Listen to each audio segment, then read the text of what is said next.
Bismillahirrahmanirrahim. Assalamualaikum warahmatullahi wabarakatuh. Selamat pagi anak-anak. Kita akan membahas dan masuk ke bab 2, yaitu berkaitan tentang belajar tanggung jawab sesudah balik. Balik, jadi orang yang sudah balik berarti dia sudah dibebani dengan hukum atau yang disebut dengan mukallaf. Mukallaf sendiri yaitu sama orang yang dipertanggungjawabkan atau sudah mempunyai tanggung jawab atas kewajiban dan perintah untuk menjalankan hukum, tuntunan agama Islam, serta menjauhi perkara-perkara yang telah dilarang atas dasar orang tersebut sudah dewasa, berakal, dan sudah mendengar seruan agama atau dakwah sudah sampai kepada dirinya.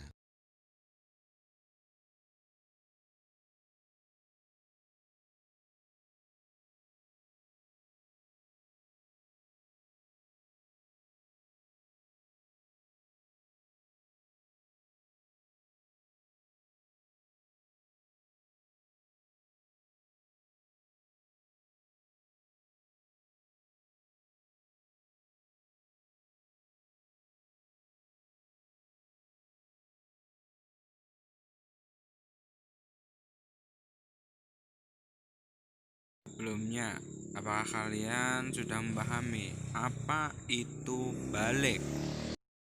Balik menurut bahasa itu adalah sampai. Sedangkan menurut istilah yaitu sampai di usia dewasa atau dikatakan sudah dewasa.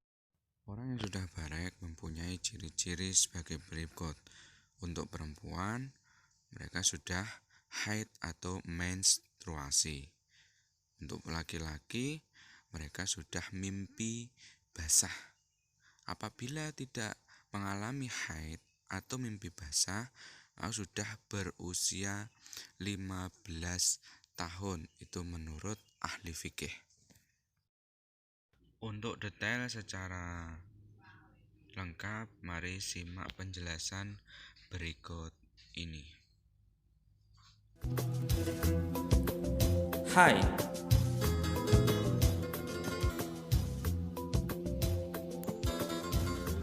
Pengertian haid menurut bahasa artinya aliran.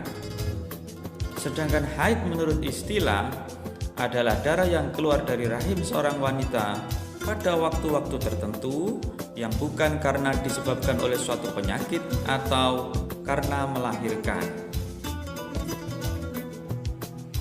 Perempuan mengalami haid biasanya mulai berumur 9 tahun sampai usia 50 tahun.